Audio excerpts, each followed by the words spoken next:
The views and opinions expressed by the hosts and the guests do not reflect those of the show, the management, and the company.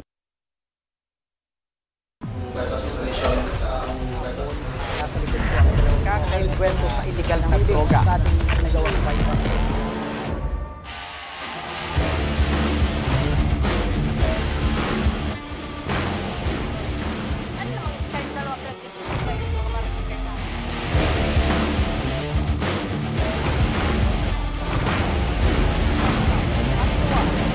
paano sinapit ng biktima ang mapait na kamatayan?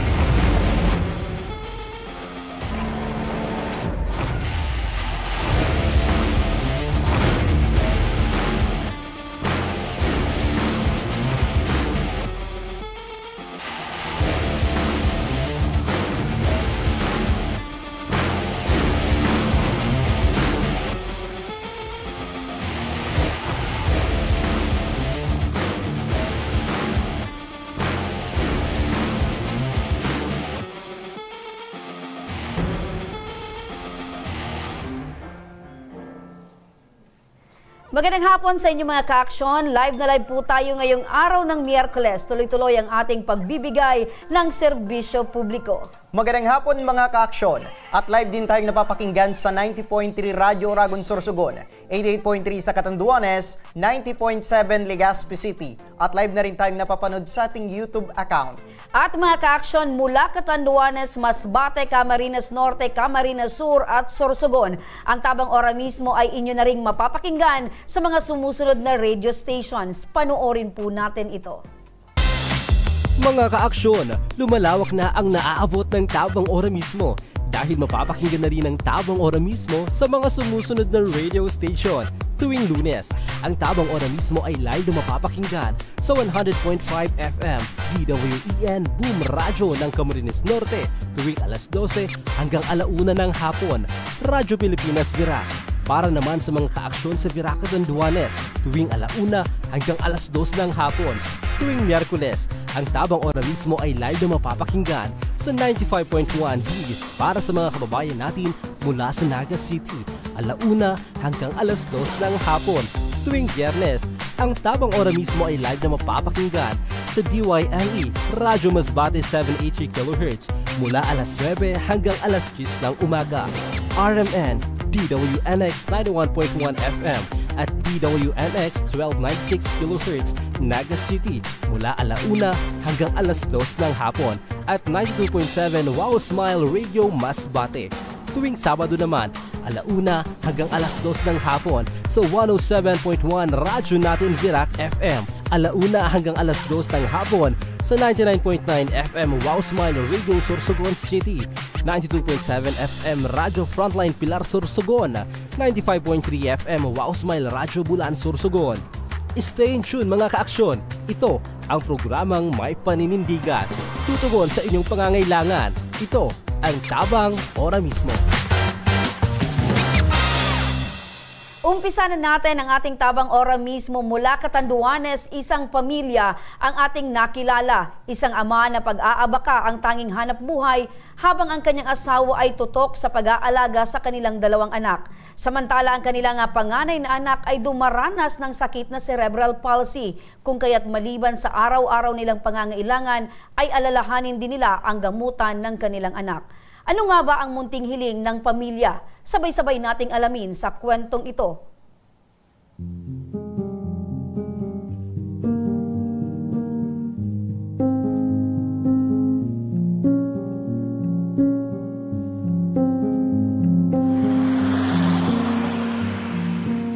Ito ang mag-asawang Jelly at Roger Publico na tubong Sagrada Viga, Catanduanes.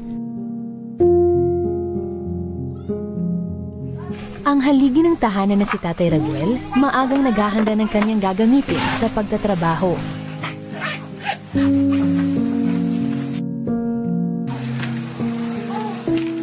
Hindi matukod na ako. Dahil sa pagsikat ng araw, kailangan na niyang umalis upang maghagot o mag-ani ng abaka.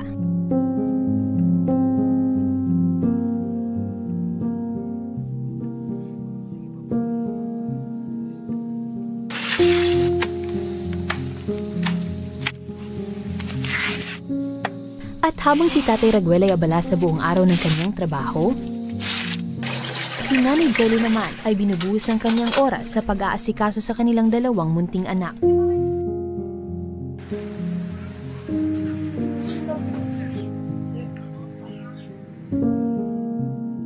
Simula kasi nang isinilang ni Nanay Jelly si Janrine, na-diagnose ito na may cerebral palsy. Isang kondisyon na nakakaapekto sa paggalaw, balanse at postura ng katawan.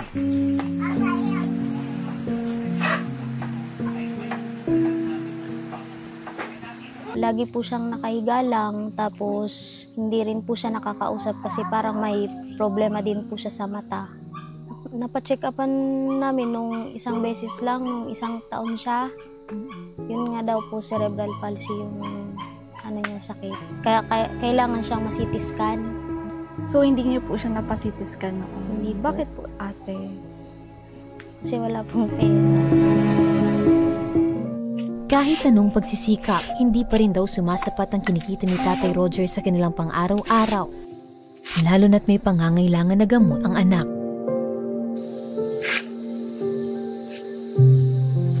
Wala naman ako sariling abaka rito.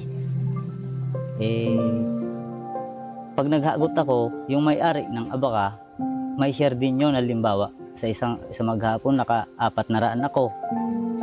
Yung 100 doon, mapupunta sa may-ari. Tapos yung 3 raan, sa akin kasi ako yung nagtrabaho. Yun yung tinatawag na kwarta parte. Wala pinanganap tayong mahirap At sa hirap ng kanilang kalagayan, hindi na rin nila maiwasang hindi mangutang. Nangungutang din ako. Pumunta ako dun sa mama ko, sa kabilang baryo.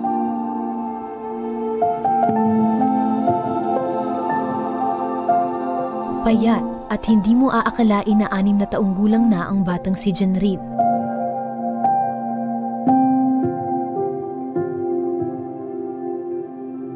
Ngunit dahil sa kanyang sitwasyon, tila na pag-iiwanan na ito. Ano po sana, ate, yung pangarap mo po sa kanya na sana po ngayon ay nag-aaral na po siya?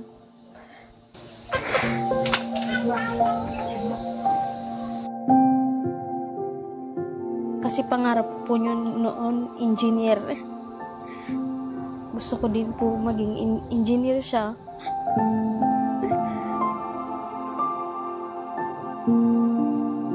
Gusto ko lang po matulungan siya sa medical nga po. Mapagamot siya.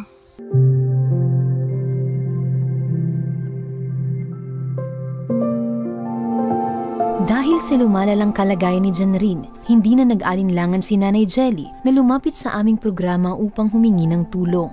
Po kami ng tulong pinansyal, medical at wheelchair po sana para sa anak ko. Wala po kasi kaming kakayahan na maipagamot siya. Sana mabigyan niyo po kami ng pagkakataon na matulungan niyo po para sa anak ko. Na ora mismong tinugunan ng aming Sige, programang ma'am, standby ka Tabang lang Ora po, mismo. Kasi para sagutin ang pangangailang medikal, nasa kabilang linya ng ating telepono ngayon si Ma'am Melinda Ebio. Atin po itong sasagutin. Ako din Apo. po, party list po. Sasagutin po ang inyong medical assistant at coordinated na din po ito pati po laboratory sa EDMC po. Ayun. Muna po yan ang ating buting congressman. Yan po ang kanyang adhikain na tumulong, lalong-lalong na po sa mga nangangailangan.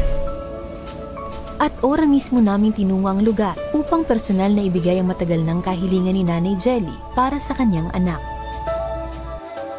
Mula sa Virac, Catanduanes, mahigit 1 oras ang biyahe patungong Barangay Sagrada sa bayan ng Viga, isang liblib na lugar na tila napakalayo sa kabihasnan.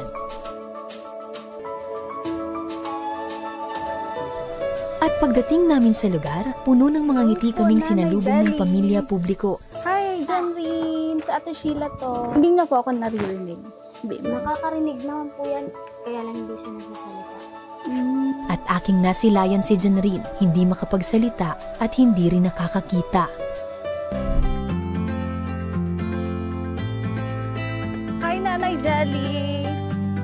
Na hindi po nagaling sa programa natin. Yay! Janrine! Tatry mo! Salamat po sa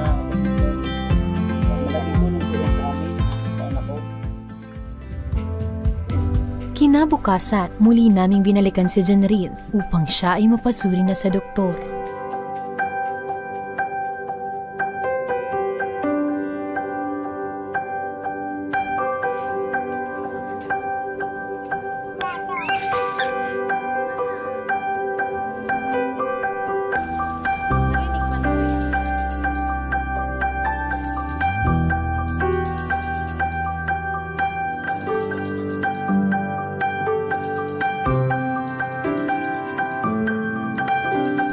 Mahaba man ang pila, ngunit matyagang naghihintay ang pamilya.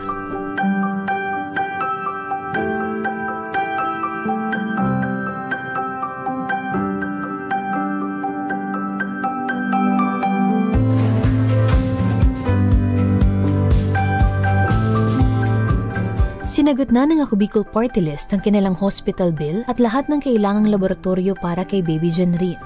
Maging ang matagal nang inaasam ni Nanay Jelly na CT scan para sa kanyang anak ay agad na ring tinugunan ng Ako Bicol Party List.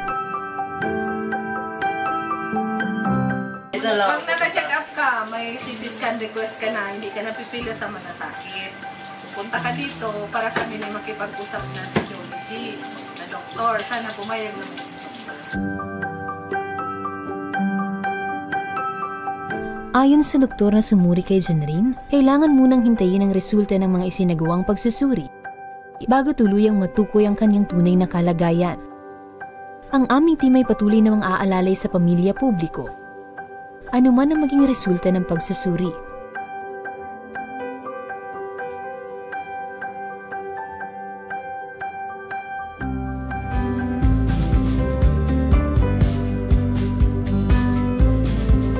Isa lamang si Janrine sa daang libong mayroong cerebral palsy sa ating bansa na nangangailangan din ng medikal na atensyon. Isang batang may espesyal na pangangailangan. Bata na puno sana ng pangarap at ambisyon, pero pinagkaitan ng pagkakataon. Pero pilit na lumalaban. Maswerte pa rin si Janrine dahil meron siyang mga magulang na handang magsakripisyo. At may isang programang Tabang Ora mismo na handang tumulong sa katulad nilang nangangailangan.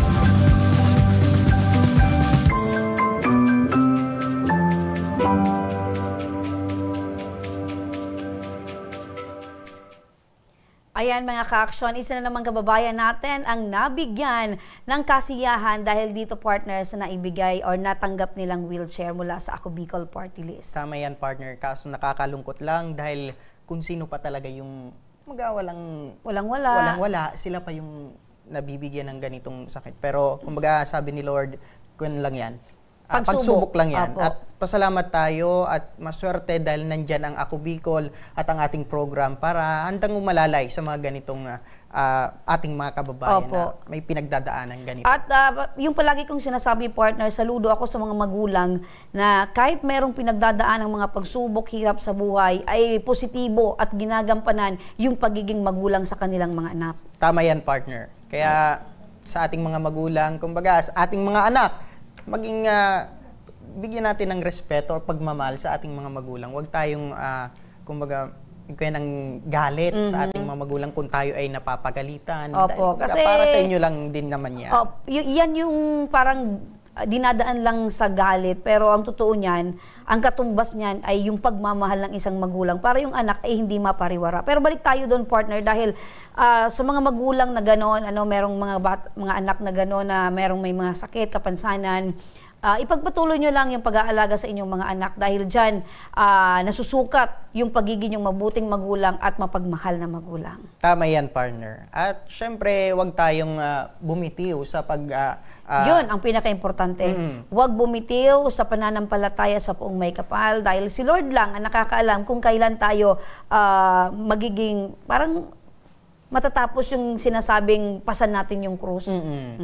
At mabuti na lang tayong masisipag nating mga researcher talagang nahanap itong mga kababayan natin na meron palang mga ganitong kwento partners sa mga malalaki. Yan, Catanduanes, nasa kabilang isla na yan ng probinsya. Hindi hadlang partner yung lalim ng dagat. Distansya. At distansya yung layo ng oras na ibabiyahe ng ating team para lang yung tulong mula sa Ako Bicol Party List ay makarating sa kanila. Tama yan, partner. At saludo din tayo sa ating mga kababayan na in case na meron silang mga kababayan or mga kabarangay, kalugar na mga ganitong merong ganitong sakit at mga kumbaga na ipapaabot sa atin. Opo. Kumbaga sila ay may kakayanan through social media. Tama. Ay na-send sa atin agad. Opo. Siyempre, paalala natin sa ating mga kababayan, kung kayo din ay meron mga ganyan na kakilala na nangangailangan ng tulong, especially ng wheelchair, dahil ang Ako Bicol Party List ay laging handa sa pagbibigay po ng wheelchair sa ating mga kababayan na nangangailangan po ng wheelchair. Tama yan, partner. At patuloy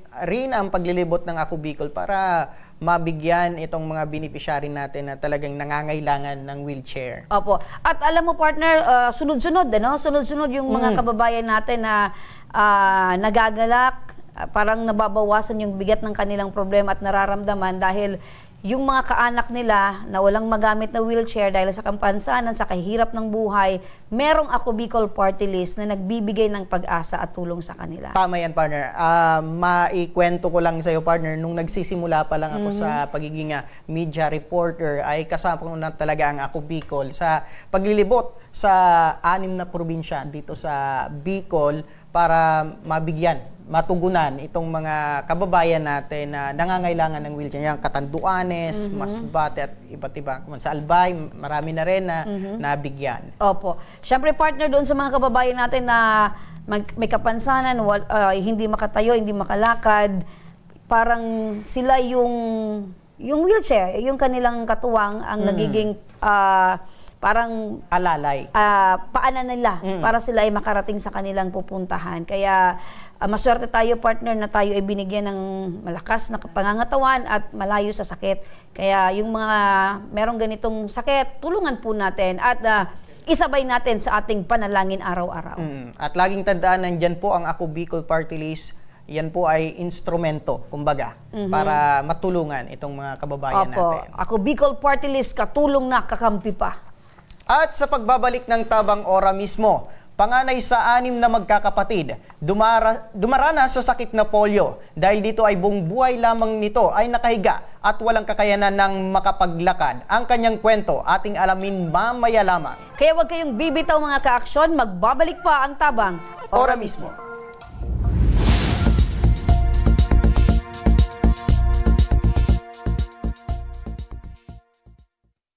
Daan-daan na po ang mga nakapagtapos at may mga kanya-kanya ng propesyon. Sa kanilang pagpupunyagi, walang masidlan ang kanilang mga ngiti. Yun at sa Gabos, nagpapasalamat po ako sa AKB. Gusto ko lang po magpasalamat sa Ako Bicol sa opportunity na tigtatao po arog po sa kuya na estudyante. Dahil naandyan lang, katuwang lagi, Ako Bicol, katabang na, kasurog pa. Hindi rin nagpahuli sa pagtugon sa mga pangangailangan ng ating mga healthcare workers at mga frontliners.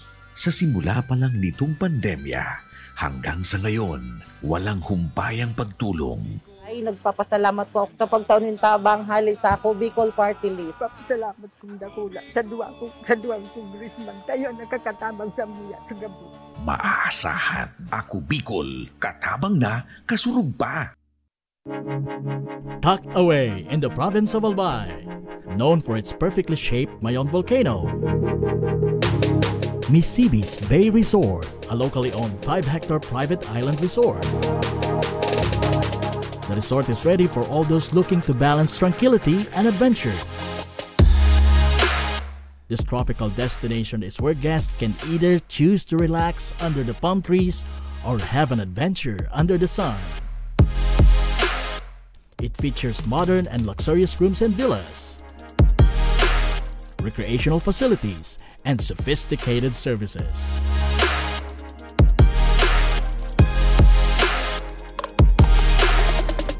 Come and experience Misibis Bay Resort, your tropical island getaway.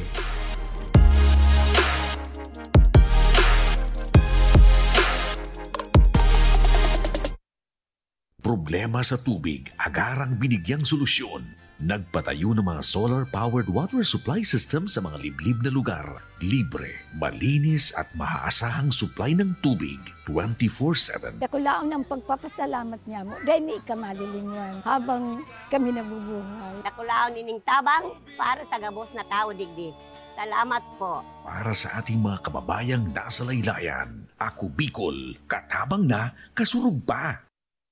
Libo-libo na ang mga nabigyan ng tulong medikal.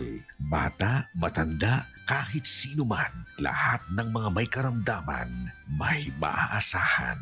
Nagpapasalamat sa Ako Bicol Party List. Hindi po namin makakalimutan ang tulong na dinala ninyo dito sa aming bayan.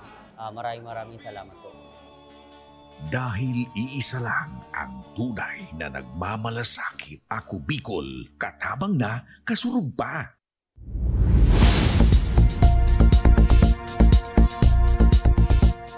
Nagbabalik ang tabang, ora mismo. Eto mga ka-aksyon, isang ama ang dumulog sa ating programa upang humingi ng tulong para sa kanyang panganay na tinamaan ng sakit na polio. Ayan, nasa linya si Tatay Ronald Toprio. Magandang hapon po, Tatay Ronald. Magandang hapon po. Apo, tama po, Tatay Ronald Toprio po? Opo, ma'am. Okay. So, Tatay Ronald, kumusta po kayo ngayon? Okay naman po. Apo. Yung anak niyo po, Tay, kumusta din po? Ay, nasa bahay lang po siya pag yan, pinapagalimbawang nagugutom siya. Nagsasalita yan, sabihin niya, Papa, Mama, kakain ako, mga ganyan. Opo, sinusubuan namin. Nasa bahay lang po itong anak ninyo. Sino po yung nag-aalaga sa kanya, Tay? Kaming dalawa po ng anak ko, ay yung asawa ko. Opo. Palitan po kami na, halimbawa, papaliguan siya. Siya ako nagpapaligo. 19 years old na po siya, ma'am. 19 years old na po itong anak niyo, Tay? So ibig sabihin, simula po nung ipinanganak po siya, meron na po ba siyang polio or habang lumalaki po siya, lumalabas po yung sakit po niya? Yun na nga po, habang lumalaki po siya, lumalabas na. Opo. Kasi po dati, ma'am, sa Valenzuela General Hospital, nauso po yung sepsis neonatorum. Kaya siguro yung effect ng ano niya sa incubator, ano na rin niya sa bulong, sa yung gamot ba? Okay. Gamot na okay. Indoor sa iya. So, simula tatay nung bata pa, na-diagnose na po siya na meron po siyang sakit sa polio. Or sakit na polio. Opo. Opo. Okay. Ito pong anak niyo, Tay, na newborn screening po ba ito? Hindi po, ma'am, kasi wala pa pong newborn screening yung 2006 eh. Wala pa? Wala pa po. Anong taon? Sa Valenzuela. 2006 po. 2006. Meron na po yun, Tay, pero sa lugar po ninyo wala pa. Kasi yung newborn screening, if I'm not mistaken, 2003, meron na din po niyan. So, 2006 sa inyo pong lugar sa Valenzuela, wala pa pong nai-offer or bibigay na newborn screening sa anak po ninyo. Okay po, Tay. Okay po. Opo, Tatay Ronald, kamusta na po yung pang-araw-araw na pamumuhay ngayon ni Nicole? Hindi po okay, sir eh. Kasi dito kasi sa lugar namin, madalas yung kalamidad. Tapos, ang pangunahin talagang hanap buhay namin mag-asawa, eh yung sumisip lang sa dagat. Pag halimbawa, maghanap lang kami ng yung mga shell na ibebenta sa bayan. Opo, nasa magkano na? Yung pangunahin namin. Opo, nasa magkano? Wala naman ako kasi kami sasakyan ng pandagat, wala akong lambat. Hindi po ako marunong magpadagat kasi ang trabaho ko talaga sa Maynila. Construction lang po. Construction worker ka po sa Manila at umuwi ka dahil dito sa, kumbaga, para alagaan po itong anak po ninyo na si Nicole. Dito ko na po sila dinala lahat kasi sa palagay ko dito mas magana yung pamumuhay namin. Hindi masyadong magastos. Basta masipag ka lang. Pero Tatay Ronald, nasa magkano naman po yung kinikita po ninyo sa pagkolekta po nitong mga shell? Nasa 2 ko kami. Siguro sa 7 oras o 6 na oras na pagsisid, yung mga 300. sumasapat naman po ito, Tatay Ronald, sa pang-araw-araw po ninyo, especially ngayon na ganito po yung kalagayan ni Nicole?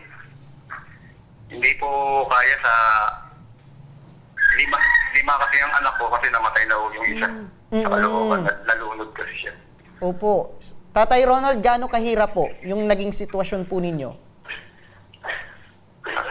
Sobrang hirap talaga. Talagang ginagawa ko na lang ng paraan para sila makaraos araw-araw. Opo. Tatay Ronald, kailan nyo po huling na pasuri po itong anak po ninyo si Nicole sa doktor?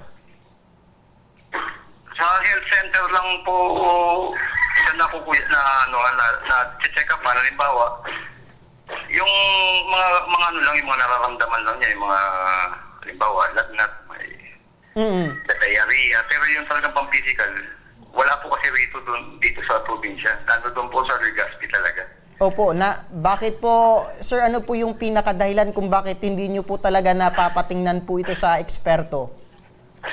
Alin po? Ano po yung dahilan, Tatay Ronald, kung bakit hindi nyo po napapatingnan po ito sa doktor, itong si Nicole? Financial po, ang number one na Opo. Tapos, number two po, yung wheelchair niya. At nakita ko nga, Tatay Ronald, itong wheelchair ay talagang luma na. Kanino pa po itong wheelchair na ginagamit ni Nicole? Dinonate lang po ito nung nakarang taon pa. Pero ngayon, Tatay Ronald, nagagamit niyo pa po ba itong wheelchair? Hindi na po. Ano na siya, sira na po siya. Opo. At ginagawa na lang na upuan niya. Opo, at ngayon po ay lumapit po kayo sa aming program at sa Ako Bicol. Ano po yung pinakakailangan niyo po, Tatay Ronald? Nga po yung wheelchair nga po sana. Tapos, yung diet kasi ko ginagawa ko na lang ng paraan. Yung diet kasi siya talaga kasi alagayin niya. Umihingi siya ka nagdudumi sa higaan. Okay. So, napakinggan natin, partner, ang kahilingan ni Tatay Ronald ay mabigyan ng wheelchair itong anak niyang si Nicole. Tatay Ronald, makinig po kayo, nasa kabilang linya po ng ating telepono ang butihing congressman na si Congressman Attorney Alfredo Pido Garbin Jr. ng Ako Bicol Party List. Magandang hapon po, Congressman Pido. Magandang hapon at sa lahat ng nanonood ng Tabang Ora mismo ng Ako Bicol Party List. Kay Tatay na ating recipient ng wheelchair. Magandang hapon sa iyo, Tay. Opo, magandang hapon din daw po, Congressman Pido. At eto, Kong, ang hiling po ni Tatay Ronald ay isa nga pong wheelchair para sa kanyang panganay na anak na tinamaan po ng sakit na polio. Ano po ba yung maaring maibigay ng Ako Bicol? Ito pong kahilingan ni Tatay Ronald para po sa kanyang anak? Sabi nga sa Tabang Ora mismo, dapat ora mismo ang tabang. Opo. Kaya po yung inyong inyong kahilingan, yung wheelchair ay wish granted po. Yung Tabang Ora mismo, Ako Bicol Party List ay handang magtulong, lalong-lalo na sa pamilya mga nangangailangan. At sa inyo, Tatay, para sa inyong anak, yan po ay maibibigay namin. Galing sa Ako Bicol Party Wish granted, partner. Opo. At sinabi ni Kong Pido na ora mismo. So, kung sa lalong madaling panahon ay makukuha na ni Tatay Ronald itong wheelchair po mula sa Ako Bicol Party List? Dapat po, ipiprepare na lang yan ng ating mga staff. Hindi ko alam kung i-gift wrap pa yan. Siguro hindi na kailangan dahil tatanggalin lang naman sa kahon.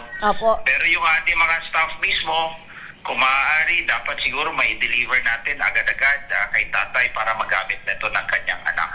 Opo, merong sumisenyas dito, Kong, na aming staff po na okay na daw po, nakahanda na, Congressman Attorney Pido, ito pong wheelchair mula po sa Ako Bicol Party List.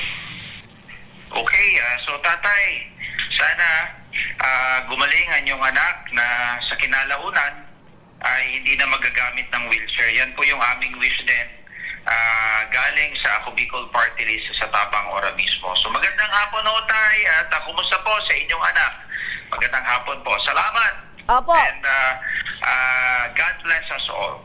Maraming salamat din po, Congressman Attorney Pido Garbin, sa inyo pong oras na ibinigay po ngayong hapon para naman ang isang tatay na si Tatay Ronald ay mapasaya po natin dahil sa ibinigay po ninyong wheelchair sa kanila. Maraming salamat, ako Bicol Congressman Attorney Pido Garbin. Mabuhay ka. Ayan, yung sinasabi natin, partner, na ora mismo, mismo. Talagang nangangailangan, especially na mga ganitong kagaya ni Tatay Ronald na merong anak na kumbaga may hirap sa paglalakad. Alam mo, partner, napakinggan mo yung sinabi ni Congressman Pido na sana etong wheelchair ay hindi na magamit or hindi na magamit nitong anak ni Tatay Ronald sa abot ng panahon dahil magaling na. Opo. So, ibig sabihin, pansamantala, makakagamit ng wheelchair, pero ang pinakahiling talaga ni Congressman Pido ay makalakad or gumaling itong kanyang anak. Opo. Maraming salamat sa muli. Si Tatay Ronald, balikan natin. Tatay Ronald. Opo. Napakinggan niyo po si Congressman Pido. Opo, ma'am. Ano po yung narinig niyo, Tay? Ano po siya, tulong po siya ora mismo sa, doon po sa nire-request na wheelchair po. Opo. So, ora mismo po. Opo, ora mismo po, ipapadala po sa inyong lugar. Ito pong wheelchair, dadalhin po ng aming team para po matanggap nyo na at magamit na po ng anak po ninyong si Nicole etong wheelchair, tatay. Maraming salamat po, ma'am. Kasi yan talaga, malaking tulong po yan para makalabas-labas siya. Opo. Hindi siya yung lagi nasa loob ng bahay. Opo, tatay, in case na makuha nyo na po itong wheelchair mula sa Ako Bicol Party List, anong lugar po dadalhin si Nicole gamit itong wheelchair? Sa Kawit Manito Albay po. Kawit Manito Albay? Okay. So, taga Manito po kayo, Tay? Or dadalhin nyo po si Nicole doon? Hindi po. Nandito po kami talaga nakatira na.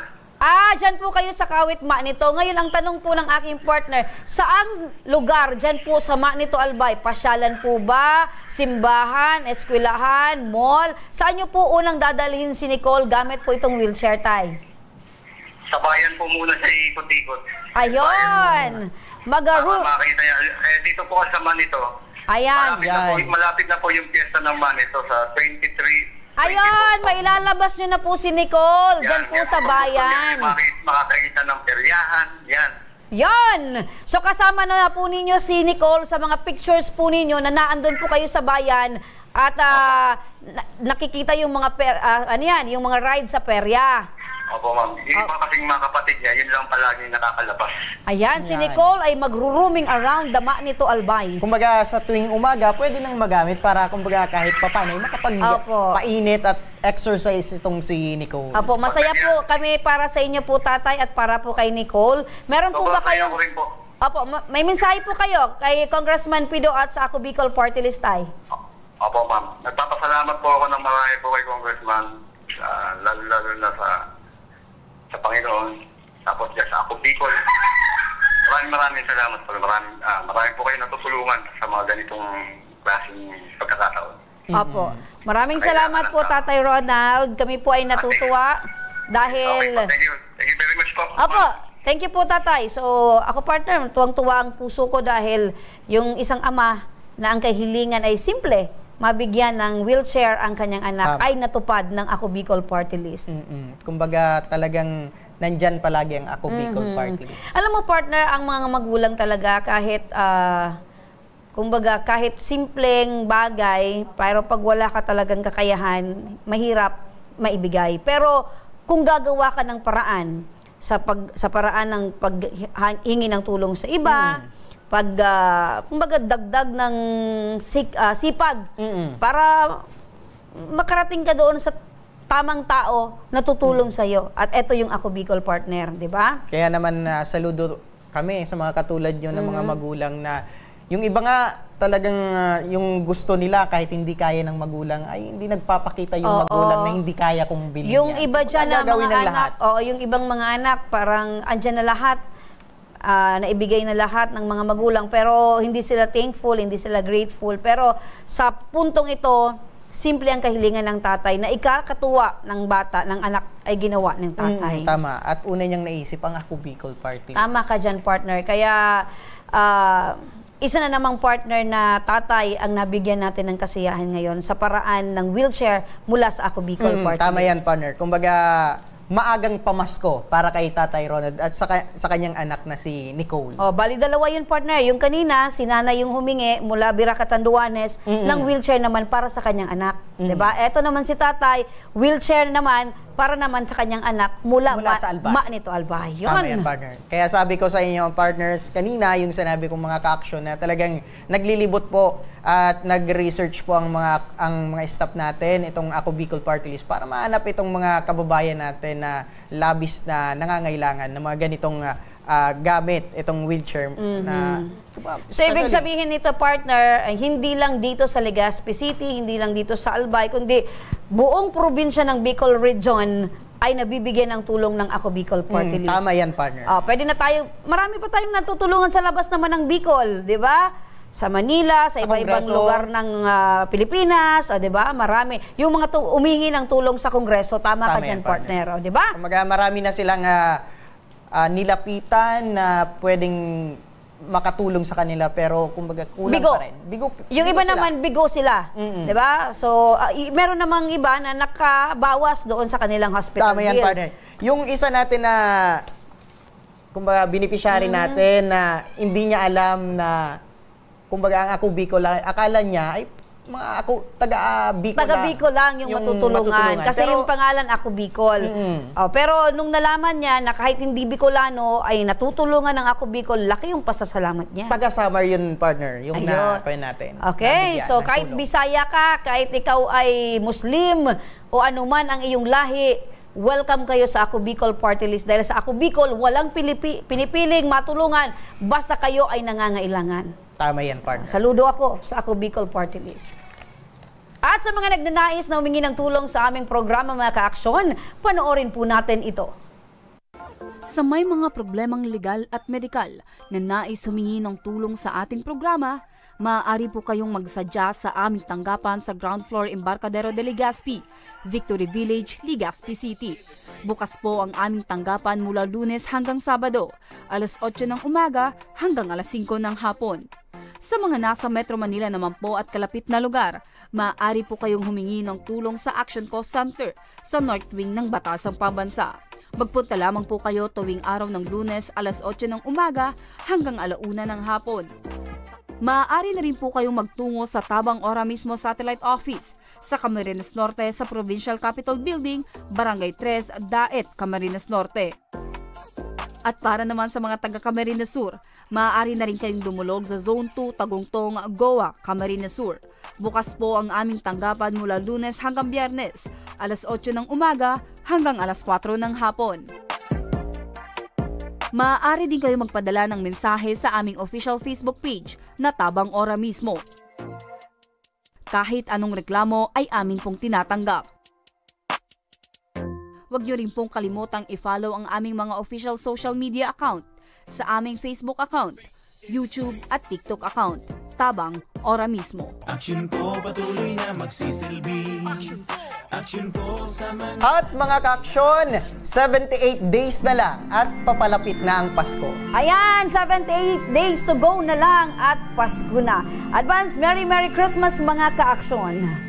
At hanggang bukas mga ka-aksyon, sama-sama pa rin nating aksyonan ng mga problemang medikal at legal.